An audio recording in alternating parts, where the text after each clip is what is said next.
Moses Kuria, as I had alluded to earlier, is that Deputy President Rigathi Gachagua is here in Westlands presiding over an event by the Kenya Association of Manufacturers. Let's first of all listen in. Ask ourselves, why are we here 60 years after independence, that we have to do a harambe for the stomach? I think that we need to have a different conversation. Yeah. And that conversation is what we are getting as a government, to look at issues of food security, sustainability.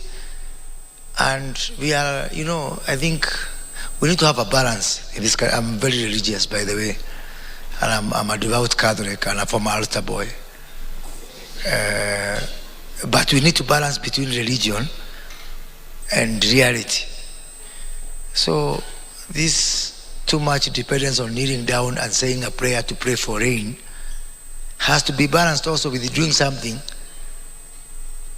so that even when rains don't come, we don't come here and do harambe for stomach. That's why we are engaged in a very aggressive program on irrigation. And we are calling upon you people in the private sector to partner with us in government through our public-private partnership program to build dams, to do desalination. We are open. And you know this better than us. So we are welcoming you to join us. The era of where the government can do everything is gone. And there is no shame or pretense about that. We need to reach out to you in the private sector, work with you, ensure that 3-4 years down the line, we don't come here again.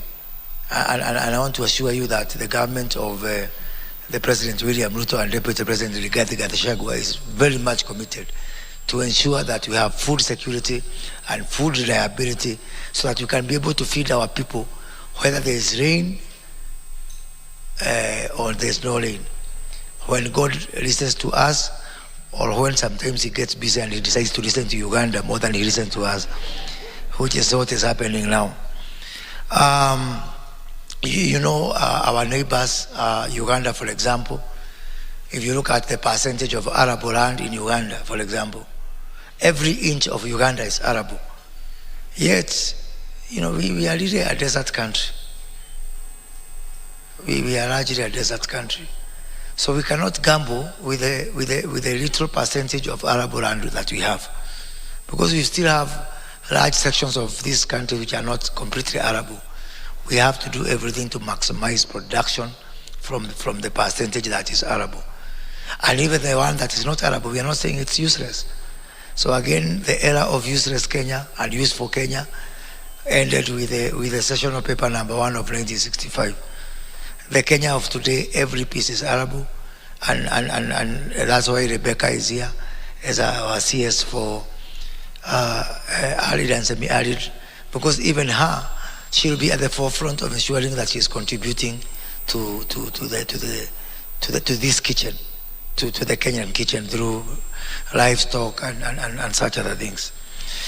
Having said that, I also want to thank KM for the journey we started 2 weeks ago when we hosted the president for launching our new vision, 20 by 30 vision, which is aimed at ensuring that by the year 2030, which is only 8 years away, we raise the percentage of manufacturing contribution to GDP to 20%, up from 7%.